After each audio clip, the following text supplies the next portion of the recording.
Yeah, just real quick, 8 bars. Blaine Bartlett, and I think just about everybody on this call knows me, I think, in some way, shape, or form. I think, Joe, maybe you are the exception to that comment.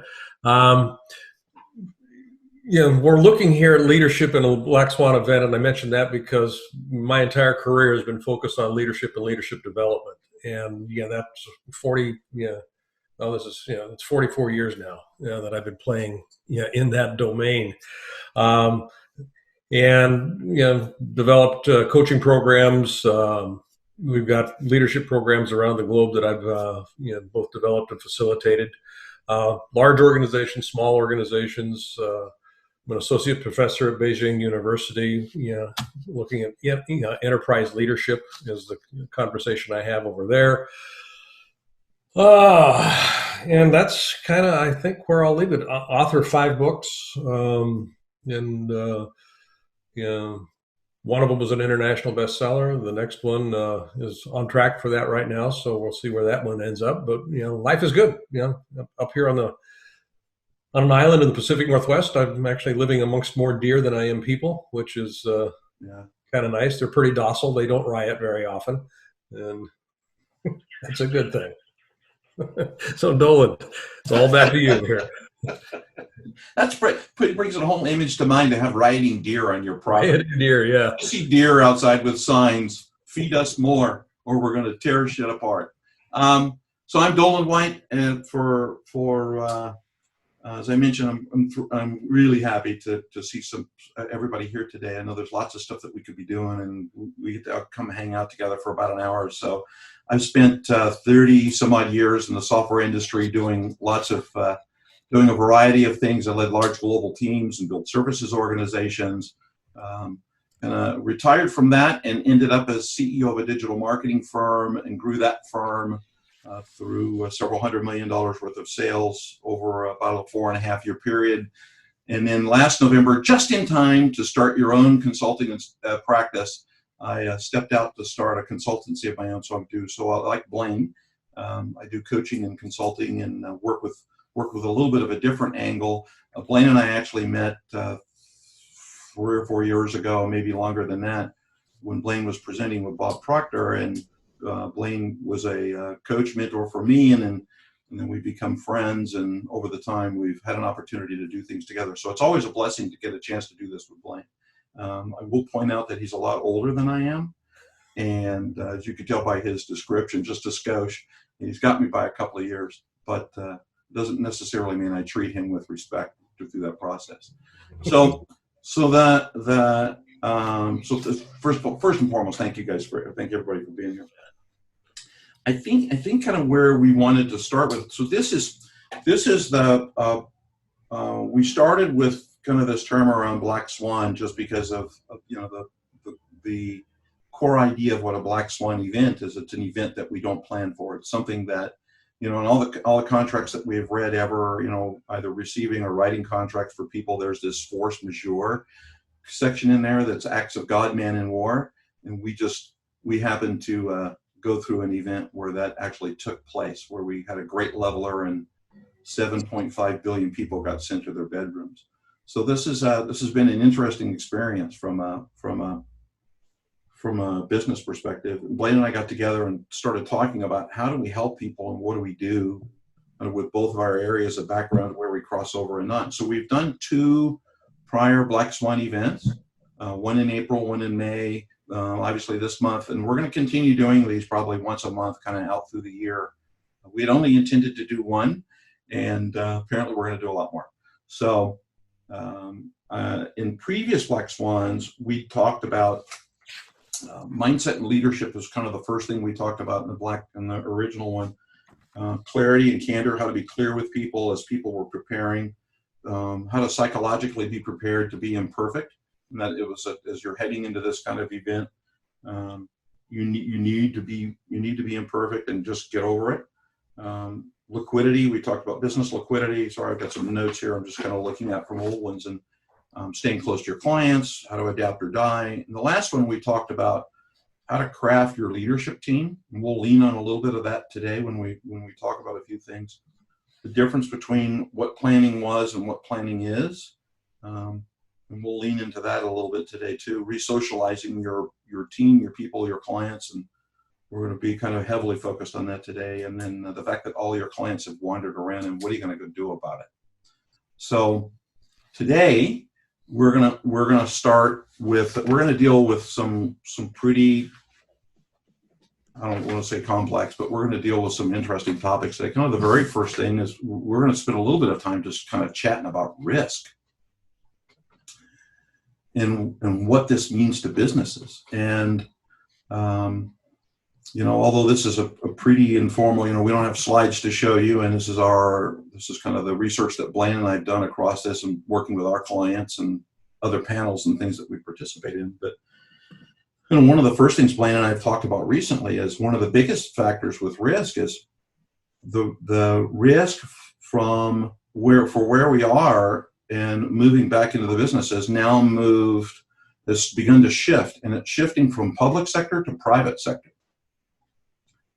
So business owners, business leaders are now being put into a position where they have to assume components of the risk. So I want to explore just a little bit about what that means and where we're thinking about some ideas around that. But I don't know, Mr. Bartlett, if you got any comments, and I don't want to pick something up from there. Yeah, one of the things, just to kind of back up just a little bit, the contextual frame is organized around, as a business leader, how do we actually go about executing on this thing that we call leadership? Perfect. And we've got a pretty precise definition that Dolan and I have been working with for some time. Leadership is the activity, and it's really an art of co-creating coordinated movement in a system. Effective leadership is a co-creative process, and it basically is organized around coordinated movement. Are we all on the same page, dancing to the same music, listening to the same sound? That sort of thing. So elegance becomes part of the litmus test on that. And by elegance, I'm talking about, are we mitigating, and this is where risk comes in, are we mitigating the unintended consequences of our activities? And so when we're looking at risk, particularly as we're looking at some of the things that we're interacting with today, as we start to emerge out of this pandemic, all of a sudden, you layer on top of that social unrest. And we were talking a little bit with a couple of folks early on before we started the program here. The social distancing dynamic has collapsed in the face of a lot of this social unrest. So what are the implications for the pandemic? And all bets are kind of off on that. And Liz, you would probably have more insight on that just about than anybody else on the call today, given your ER experience. But when we're looking at businesses, part of the risk is, how do you bring people together? There's liability questions that you want to bring into play, and this is both bringing your staff together, but also how do you bring your customers back in, because all the states are opening up now, and there's risk there. Just at a literally physical level, there is risk. Not to mention the financial, not to mention socioeconomic, not to mention all kinds of other unintended risks that we typically don't think about. We don't think about people in conversation as being a risk factor typically in a business, and it is now. Are they close enough to talk to each other? Well, if they're close enough to talk to each other, what does that imply? What do we need to be doing? I mean, those sorts of things, and what's the cost involved in that? Our restaurants are opening up here on the island where I'm at, and I know the restaurant owner really well, and we were in the other day, and all of a sudden, menus have disappeared. I asked for a menu, and I know the menu fairly well, but they, changing it out a little bit given some of the circumstances, and they had a cue card on the table, a cue reader card, and the waitress said, "Take your phone out and just scan that." And I did, and there popped up the menu, and I'm going, "Well, that's kind of a clever technological feat, and why is that?" She says, "Well, the physical contact. We're spending a lot of time cleaning menus. every time we handed them out, we'd have to wipe them down. And so they started taking a look at mitigating risk, but also, and this goes back into some other areas around liquidity that we'll look at, that's a cost factor that they now don't have to pay attention to. They reduce the amount of disinfectant that they're using. They free up some time. So there's a top line expense that is now removed that can transfer to the bottom line, which they need to have.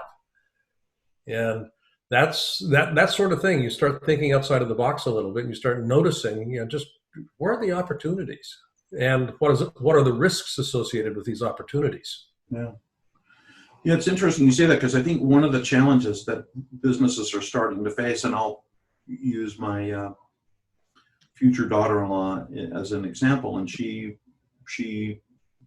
I'm a guy, right? She does hair. I'm not sure what that means, because I don't have to worry about things like that. I get a Flowbee and I'm done. But from a risk perspective, she was in the salon today, and they were getting ready to open the salon. So they're building everything that they can possibly do to mitigate risk, right? They've got a person that they've hired who's going to stand at the door and put something on somebody's forehead and measure their temperatures. They're coming in, and then they've built social, what we call social distancing, which is really physical distancing, built that in to their operations. And then they had to undo it all because of the riots, and then put everything back. So they were back today kind of putting everything back just because of events in my neighborhood. But the challenge that they face still is it's an imperfect event, or imperfect event, because we still don't know what we don't know. We still have science that tends to shift over time. So we're kind of learning as we go. So as a business owner, when you start to think about risk from this perspective, you have to be content with meeting the risk to the best possible eventuality that you can, all knowing that I'll kind of segue a little bit into a little bit of the next topic that we'll talk about, that you can actually mitigate the risk for your business, but also begin to deal with the anxiety of people as they're beginning to come back and actually start to go public and get back out to the street. So from a risk perspective, it is a tough time. You don't know who's sick and who's not. You don't know the science. You're not sure. You do your best based on the guidelines that you're given in that particular day until the guidelines change again. And try to mitigate that physical risk to people so that you can deal with their anxiety, with their feelings. What's interesting about anxiety is there's an element of trust that comes into play when people are feeling anxious, because you now have worry introduced into the system. And I was talking to Stephen Covey the other day, Stephen Covey Jr. And for those of you that don't know, he's got a New York Times bestseller. It's amazing, great little book, The Speed of Trust. And when you have high trust in an organization, your ability to pivot quickly is really amplified. Costs go down because you have less cycle times. You can make decisions and execute quickly. I mean, there's a lot of things that are in play when you have a lot of trust.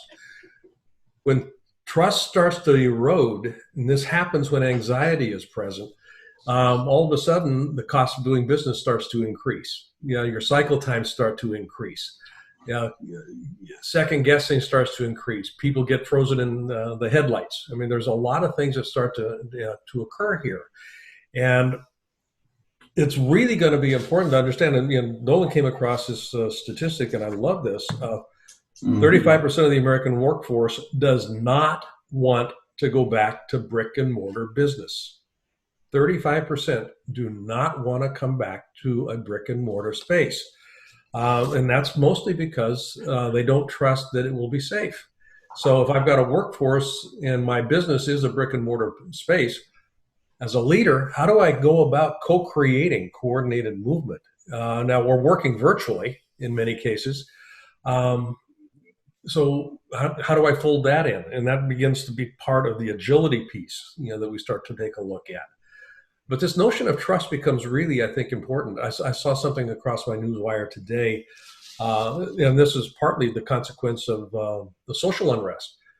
football player, I think he was at the University of Oklahoma, just tested positive for corona as a consequence of being out on the streets.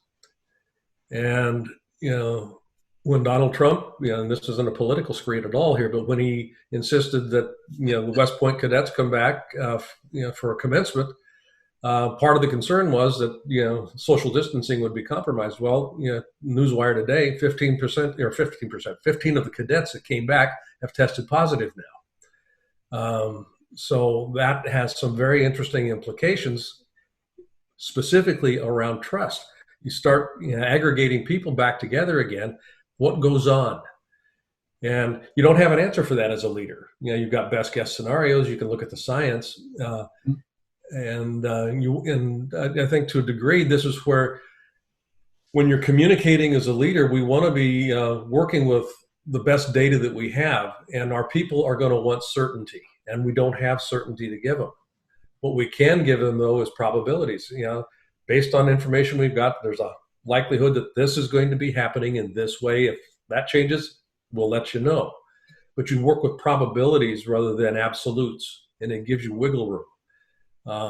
And it also begins to plant in people's minds an illusion of certainty in one sense. And I say illusion in a very specific way here. Nothing is certain. We only operate on illusions of certainty. So it's our best guess at this point in time. And that's kind of where the anxiety piece starts to come into play. Yeah. What was the other one that you came across doling around Zoloft? Oh, I read an article, and the antidepressant drug Zoloft is now, there's a shortage of the drug. The availability of Zoloft has been diminished, which is kind of a clear statement. And I think I wrote it down. It came from the New York Post, and that was on June 1st. That's 2 days ago that they were talking about the announcement that Zoloft has become shortage. So that's officially gone on allocation. So it's the new toilet paper. And then some. Good thing you don't need. Anyway, no, the story. We won't get to that. You can relax about it. But it's interesting though. So maybe I'm gonna digress kind of a little bit. Blaine and I, like all good presenters, right? We've got notes and kind of things that we've talked about and ideas. But I'm gonna kind of loop back, and be interesting to kind of get thoughts with everybody. So in one of the previous calls, we talked about, and you started kind of alluding to it, Blaine. Not to go off script here, but we're gonna. We talked about one of the things that from an anxiety perspective, and we didn't really refer to it as anxiety because it was at the early stages of the pandemic and people beginning to work, is that moving away from, there's several things that happen to this event. The very first thing is, with people going to work remote, we've moved away from a command and control structure of doing business, which is hierarchical, and you can see somebody and you can pull people into a conference room and into sending them home so that they can get stuff done. And a lot of people didn't know how to do that. Matter of fact, I've been honored to be on a panel with a bunch of international venture capitalists the last month or so. And one of the things that one of the chief operating officers on the panel was talking about was, he, as the chief operating officer of the company, absolutely refused to let people work from home prior to the event. And then he had the event, and he discovered he could work from home and get things done. He loved it, and he happened to be in Tel Aviv. He loved what he was doing, so he could do that and succeed. He loved the fact that his people could do it. But then he noticed that people were freaking out a little bit, was the term that he used, when he started talking to people about, you got to come back to work. We're going to do this. And because they had gone through one adjustment to be used to brick and mortar, one adjustment to become entrusted and empowered and be remote, and now they're being asked to go back through another adjustment to come back. So we talked about the concepts of kind of how to ease that process. And one of the things I think that helps people with their anxiety, and we've talked a little bit about it before, Blaine, is clarity and candor. Of all times when you're working as a leader, this is probably one of the utmost important things that you can do, is to have clarity with people that you're talking with. Make sure that they have a good, clear understanding about what you're saying, not only from a yeah, good point, Eric. I saw you pop that in. that they've got a good understanding of what you're telling them, but they also have to Get you in a hear minute. it from you candidly. So, and not necessarily candy coat everything that, oh, it's going to be fine, don't worry about anything. Well, they're going to worry about stuff because it's leveled everybody in the event. So they're going to worry no matter what you tell them. So make sure that from a communication and level of candor that you address that. And that starts to help them from an anxiety perspective, because we've all been taught, there's a, well, I think we talked about it a little before, and Liz was on it. We talked a little bit about it's a PTSD-like symptom. It's kind of a PTSD-like scenario, not only for first responders, but for people who've been around it or people who've lost people. So it's an interesting time for anxiety. And the Zoloft thing, to your point, Blaine, is kind of that's an indicator. So yeah, and I see that, Liz, you've got your hand up here.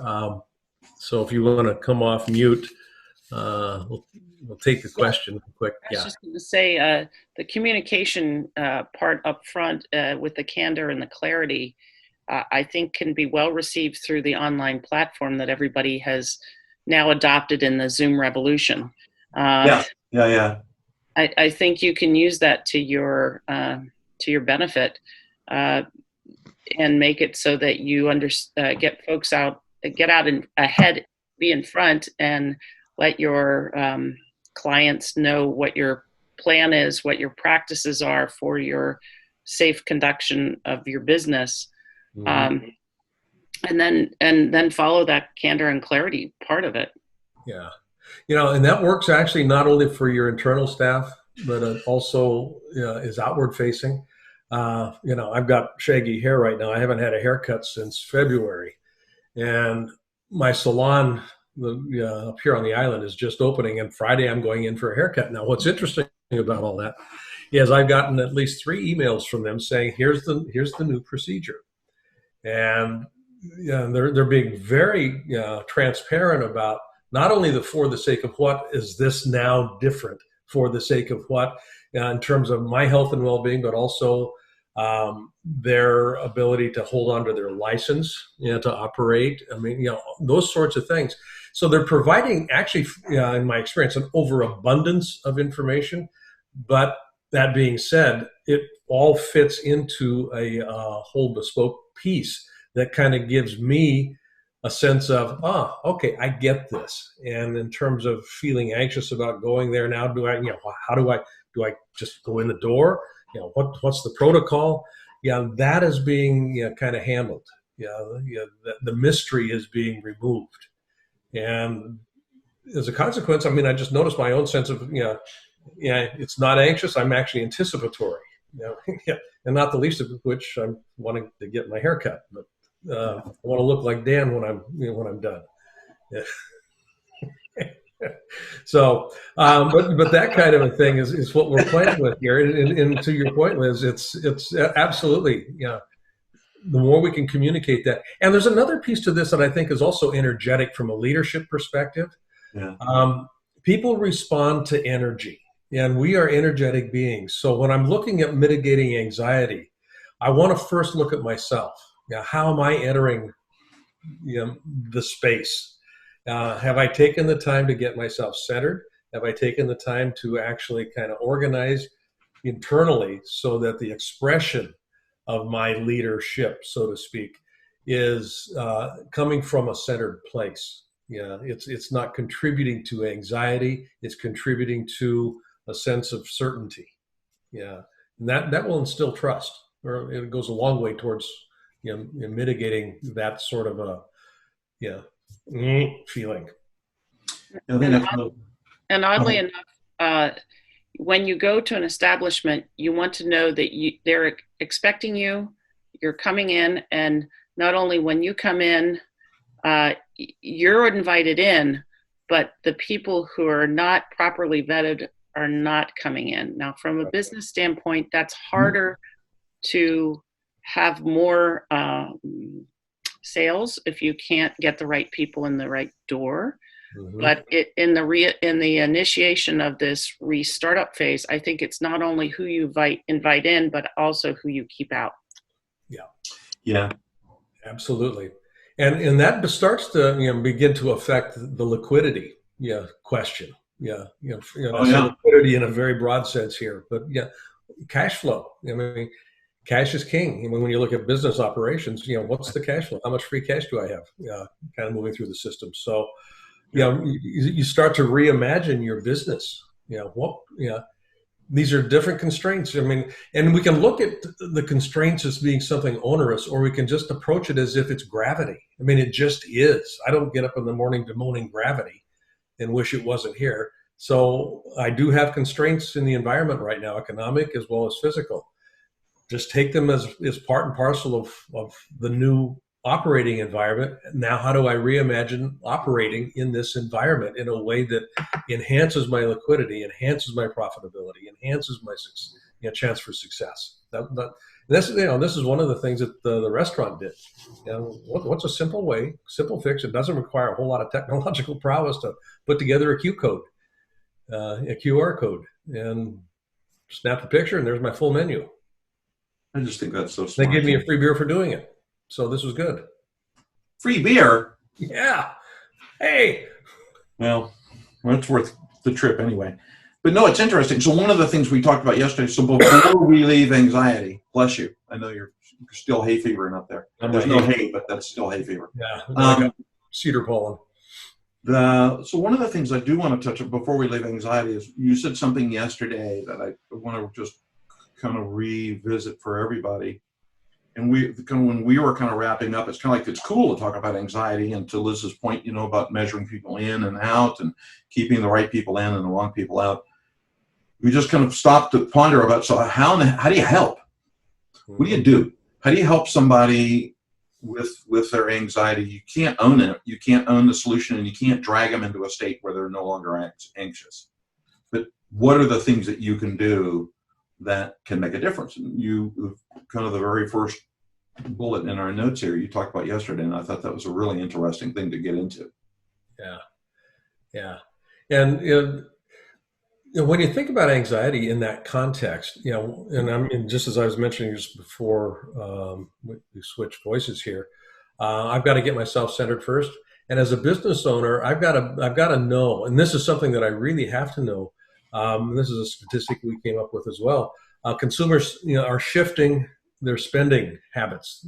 Far less discretionary spending is taking place. As a matter of fact, the U.S. is down over 20% from April of 20, comparative to last year, and it's continuing to trend downwards. So people are holding on to cash now. They're not spending on stuff that they used to spend on in the way that they used to spend. So it requires a redefinition of the value proposition. In part. So this goes back to beginning to reimagine your business. What is the value that I'm bringing? What is the value that we're bringing to the consumer? And how can we make that as attractive as possible? And partly you can start to build in safety as part of that. You can start to build in a number of different things that are non-tangibles into the product offering itself. That's one way that you can start to think about that. And then you start taking a look at renegotiating some deals with your suppliers, your vendors, and all contracts can be renegotiated. Contracts are merely guidelines. They're designed to determine the divorce. That's what a contract is intended to do. Other than that, it's a guideline. So you can do that. And I think a lot of it's really interesting because I've had a chance to hear the VC's perspectives on this topic around liquidity and what they're looking for. And there's a lot of the takeaways because there are individuals out there that are doing quite well as venture capitalists at the moment, and they're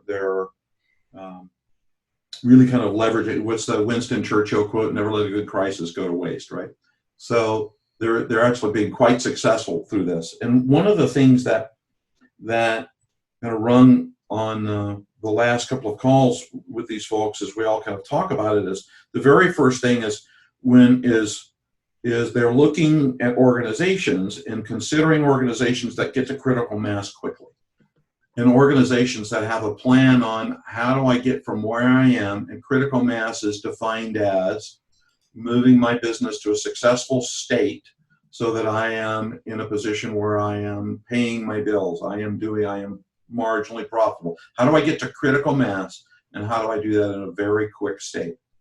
And they look at that very carefully, because the old mantra of, hey, we've all heard this before because we've all done business plans. I don't know how many times we've done business plans in our career, where we sit down and we write a 1-year, 3-year, 5-year plan. And we can't do that really at the moment. We may be able to get back to that someday, maybe never ever get back to it. But they're really looking at what's your plan today, what's your plan next week, what's your plan in 30 days, 60 days, 90 days, end of 2020, and then tell me about your vision for your 2-year plan and your vision for your 4-year plan. But I want to know at the front end that critical question, which is, how do you get to critical mass? What is your plan to get to the critical mass, whatever it is that you're trying to accomplish in your business? One of the clients I'm spending some time talking with, I'm learning a lot about the cannabis business these last few days. That the question that we've been discussing is, how do you get to critical mass? What do you do in your business to get there? And as part of that, there are large conversations around, and it kind of harkens back to we touched on force majeure, to resiliency plans. So what's your resiliency plan now? We never really used to think about that a lot. We had a plan A and we had a plan B. And plan A was, I'm going to sell this product at this price and I can do this. And plan B is, if that doesn't work, then I'm going to add this thing into it and I'm going to change the price. I'm going to face south and I'm going to do 2 turns and I'm going to stand on my left foot. And there's my plan B.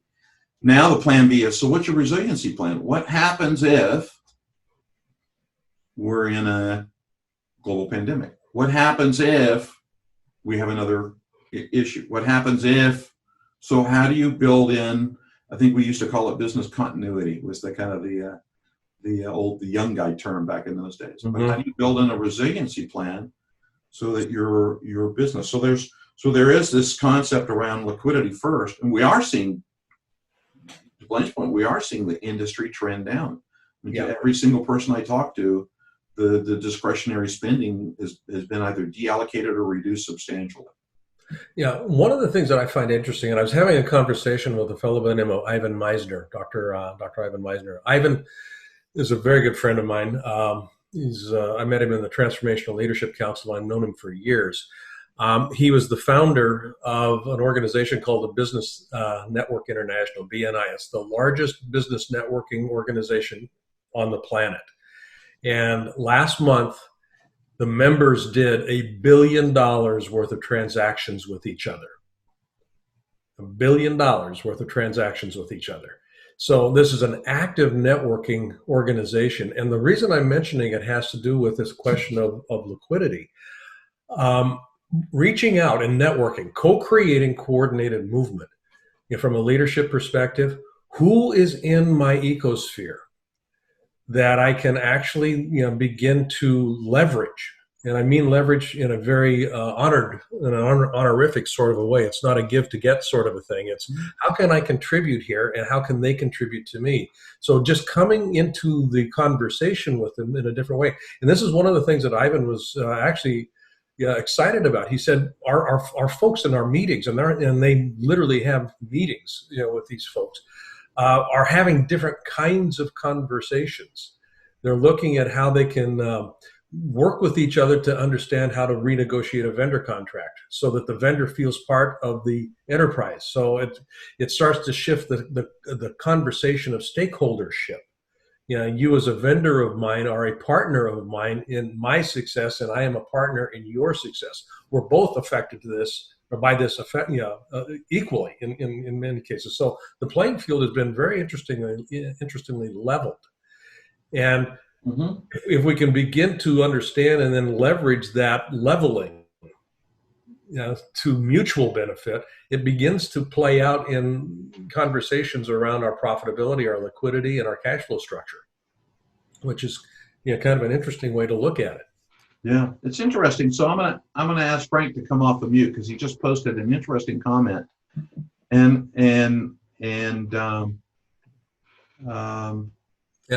just to kind of explore that comment a little bit. I don't know if everybody saw it in the chat or not, but his comment was, customers have a lot broader value base from businesses than their cash. co-creating coordinated movement needs to include the customer and client. Absolutely. It is a holistic universe. So I'm curious, if you want to add anything to that, Frank? This is your chance, man. Well, I mean, we can look at it on a couple of levels where I've seen businesses that are managing that well. So you take the restaurant model, for example, the small local neighborhood business. Some people are managing it really well by flexible pricing. So the guy who's been eating there for 20 years, who can afford to pay 20% more to cover the people who aren't, like having the community, like if they understand they're a community, Mm-hmm. and that the service of that organization is to feed and support that community as opposed to take its money, then it becomes a collective purpose of how do we keep this community afloat and this organization that's at the core of it afloat. Mm-hmm. So just shifting that framework. And so I've seen, from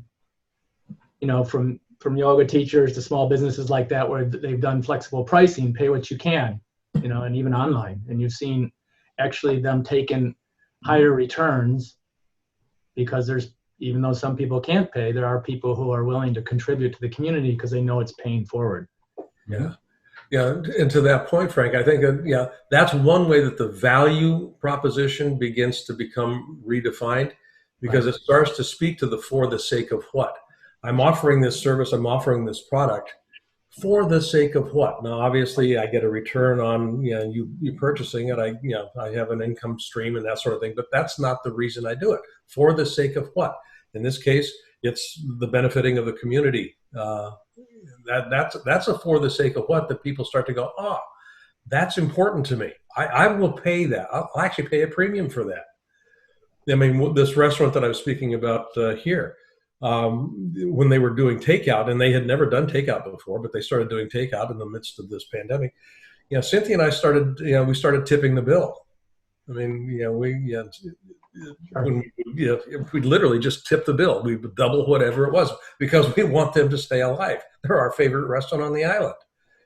And so we would tip the bill. Now we're in a position to be able to do that. And I'm not suggesting anybody else does that, but that was something where, from a value perspective, that was a value that I was willing to invest in.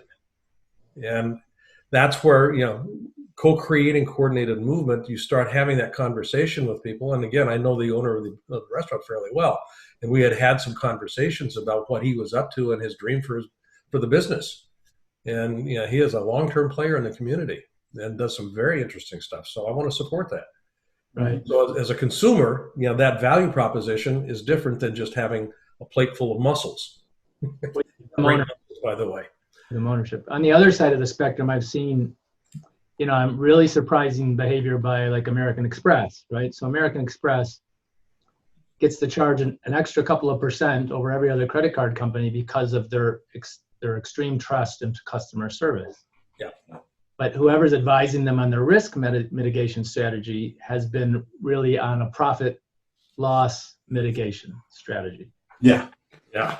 Oh, so I give you just an example, and this is kind of the opposite of what you see happening a lot and what's infuriating people, and not looking at the long run of what's the value of the business, what's the value of the relationship, where the customer has more value and the relationship with the customer has more value than their spend. Yeah. So I did on one of my companies that went upside down. I took advantage of the deferment of the payments on the card, and then I got like 20 notices of default and not paying from American Express. And I love American Express. I've been with them for 40 years. I'm a good customer. So I spent a lot on the corporate card there. So I call them up, and they were so scripted in their ability. They cut off the ability for them to call you back, the customer service that they used to be able to do if you get cut off. They cut off the music that they were playing during the calls was all travel music to sell their travel packages, which nobody can do. So you're on call, you're online for an hour and trying to get through to solve a simple issue. And then their policy when you talk to them is, well, this is we're just doing risk mitigation. We're just trying to protect. And I go, I've been a customer 40 years, and you're not protecting our relationship. So it's just interesting that they risk mitigation we have to be really careful with, because there's What are you protecting?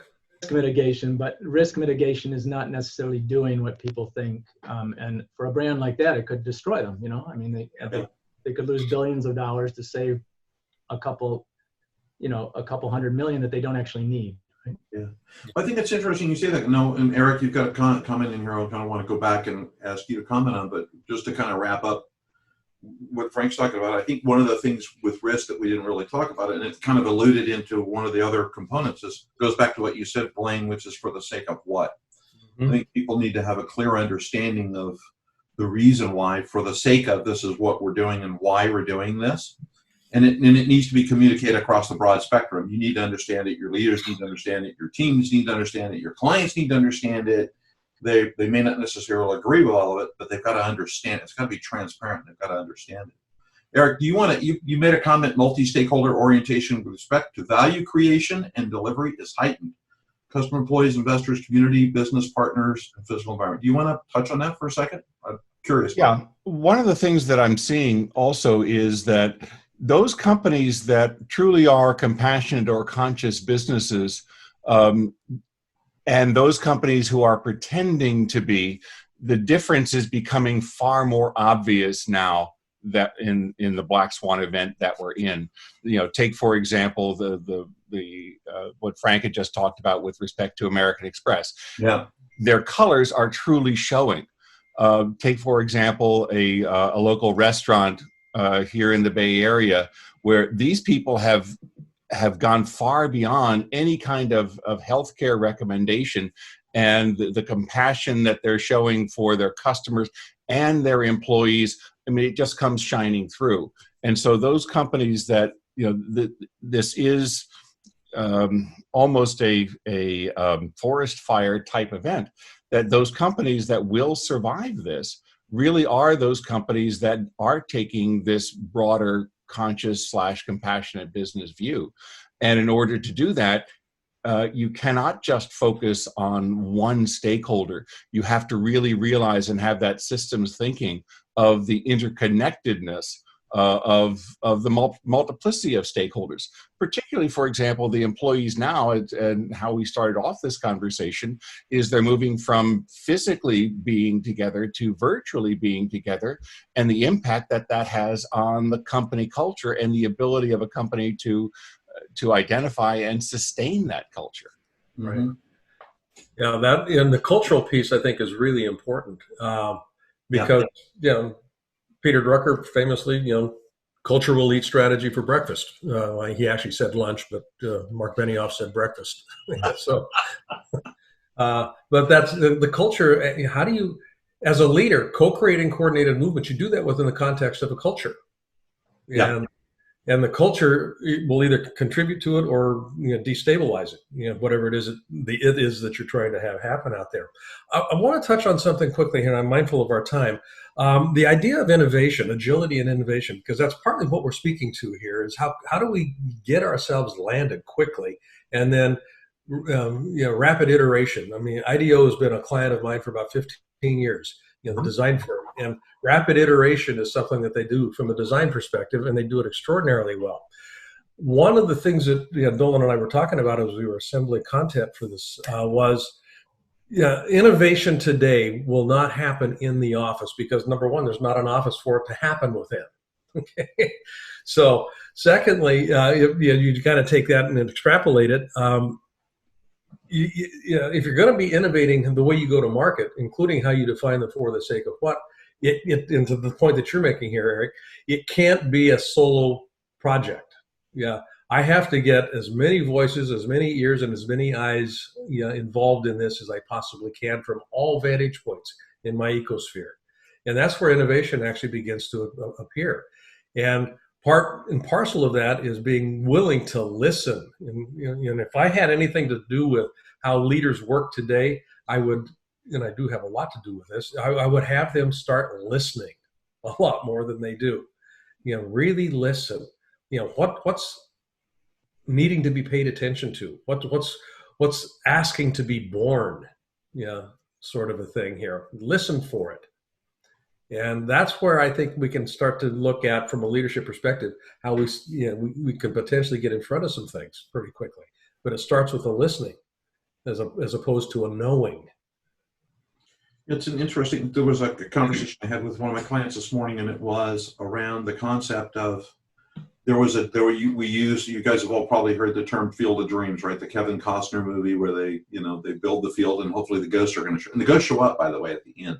Everybody comes and plays baseball. And not to give away the plot, probably gave away the plot, shouldn't have done that. But we were talking about the kind of inverting that concept around development and strategy, which is, say, let's go talk to your clients. And this particular gentleman, awesome to work with. His name is Anders Hansen. Anders runs an events company, and his event company, as we all know, if you ran an event company, wasn't a good time there for just a little while, because you watched your business goals kind of go like that.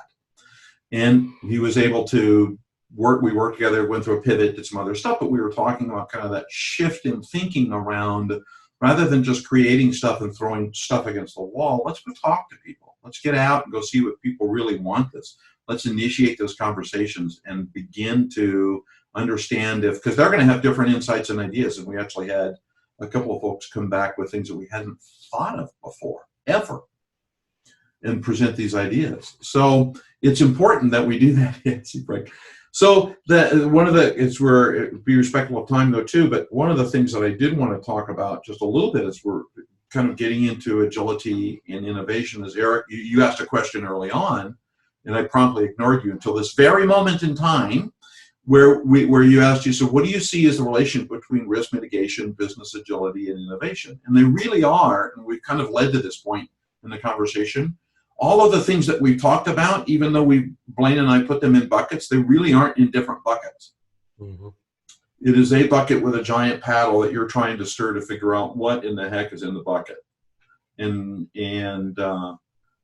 it's critically important that we don't think about all of these things as income. Risk is here, and agility's here, and liquidity's over here. All of these things live together and live together quickly and tightly.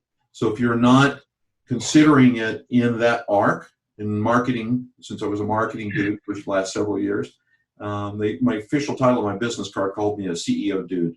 So it's from that marketing arc, that story arc, they really are very tightly coupled together.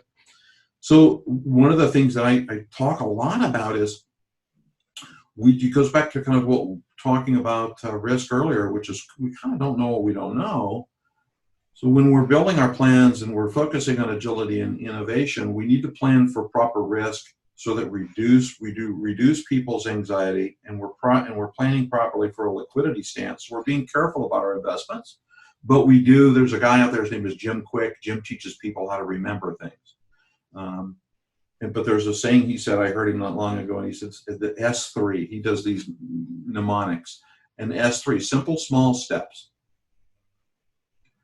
So rather than building out big monster plans, do simple, small steps. One of the calls I heard a gentleman's quote, and he's quoted it because I had quoted a Clint Eastwood quote from the movie American Sniper, aim small, shoot small. And so as we're heading into agility and innovation, there's a couple of things. There are those preamble things we talked about, but in agility and innovation, we've got to think in smaller pieces, think in sprints, think in rapid development, be very agile with how we approach our businesses. And it's tough because in a lot of cases, that's not how we're trained to think. That is not the classical thinking on how we approach a business. So we've got to shift as the leader for that co-creating, coordinate.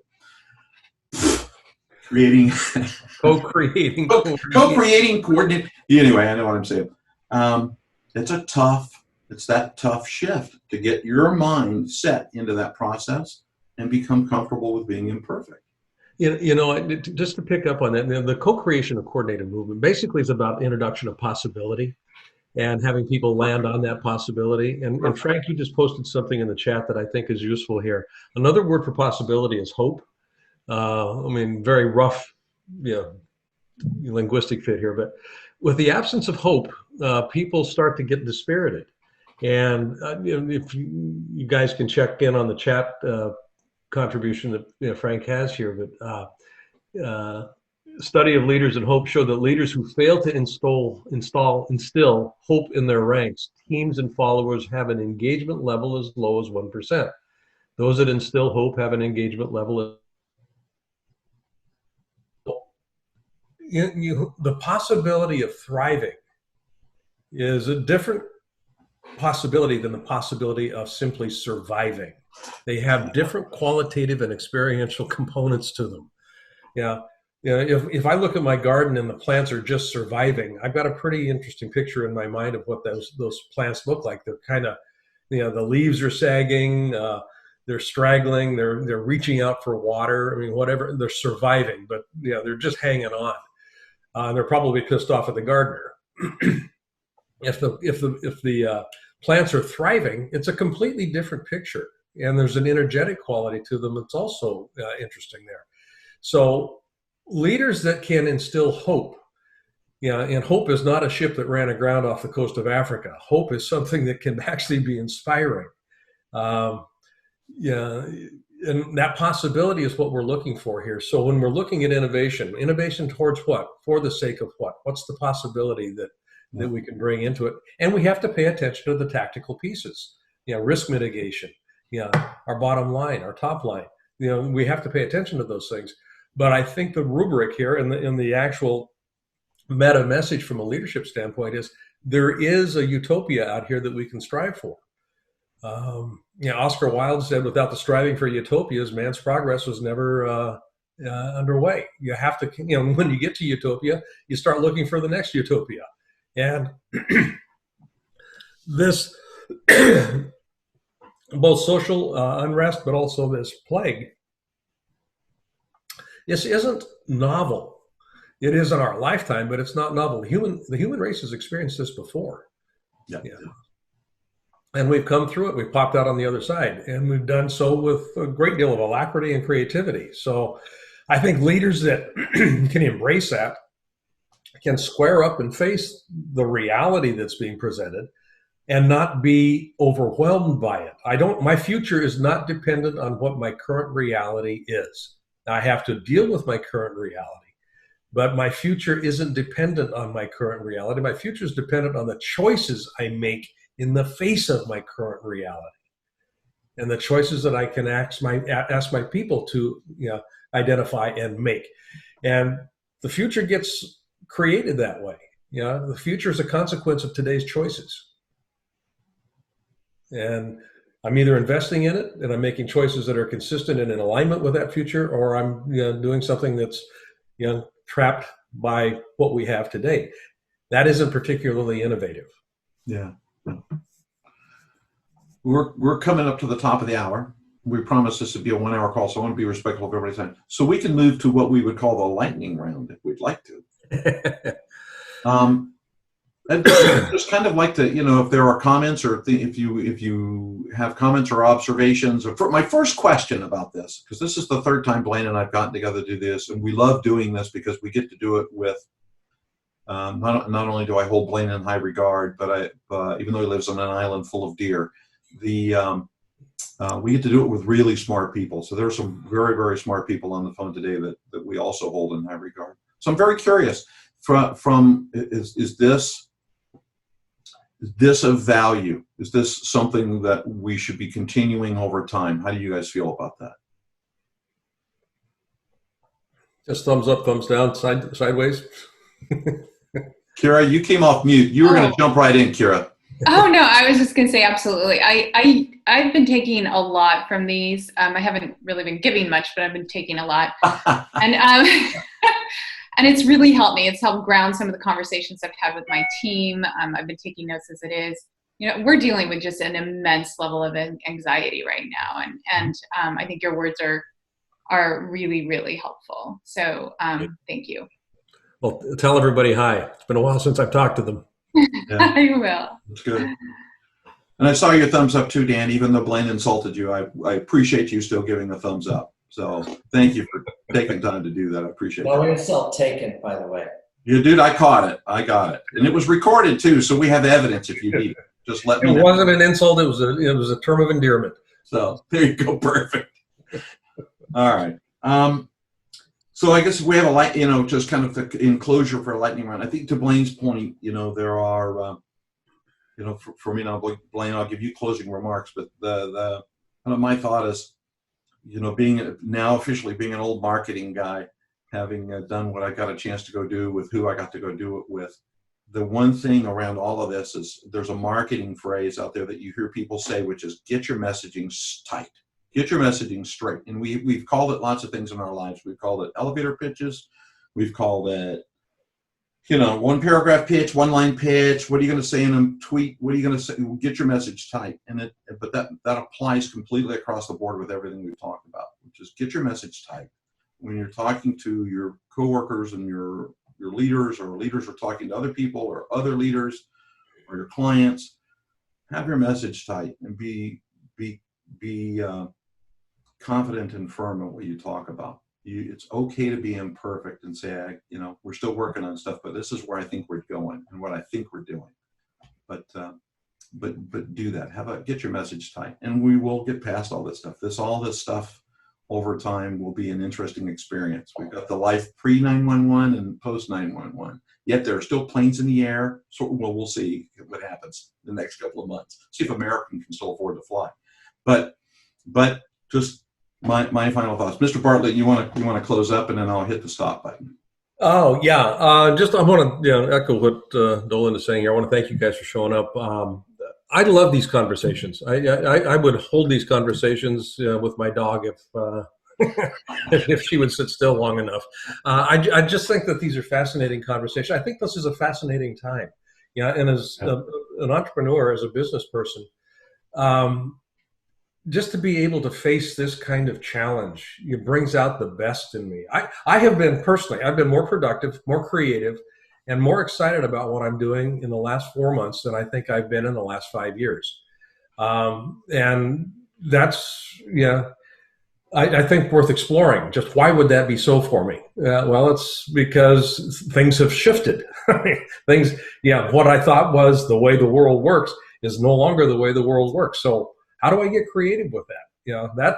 That's really juicy. It's a really juicy question. And I don't have an answer, but it's a question that I want to explore, and it's kind of a living question. So that would be an invitation, is just continue to explore. And we're going to do more of these. For no other reason than Dolan and I like talking to each other. Yeah, we do. Yes, every day at 7 a.m. we're accountability partners. Can I give a shameless plug? Yeah. I'll give a shameless plug. About a month ago, Blaine and I launched Blaine wrote a book. It's an amazing, it's actually a really, really amazing book. Go find it on Amazon if you haven't found it. It's called The Leadership Mindset Weekly.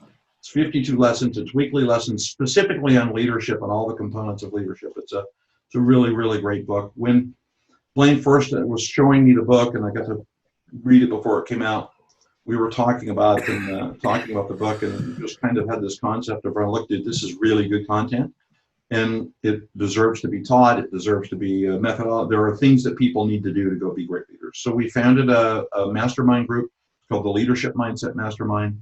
I'm not going to tell you how much it is. I'm not going to put a link up. I'm not going to do those things. But if you're interested in knowing more, send me a link or send us an email, and I'll make sure that you get some information about it. It meets every Monday morning at 10:30 here in the Pacific time zone. We work with some really, really interesting folks from all over the planet. So this is my shameless plug, by the way. We're not here to sell something, by the way. So, or get the book. Yes, Blaine is saying he's unstable at the moment, but he was probably unstable before we got here. So I'm going to thank everybody for being here. I want to wish everybody a wonderful day. There will be more. There will be a BlackSwan3. Let's see, Frank. So there'll be a BlackSwan3. It'll probably be the early July timeframe. Please do come join us, and appreciate everybody's insights. Thank you so much, Eric and Frank and Liz, and love hearing the feedback. This is not designed for Blaine and I just talk at you guys the whole time. So thanks, everybody. Have a great rest of the day. Stay safe, and I appreciate it. See you. Bye-bye. Thank you. You're welcome. Thank you.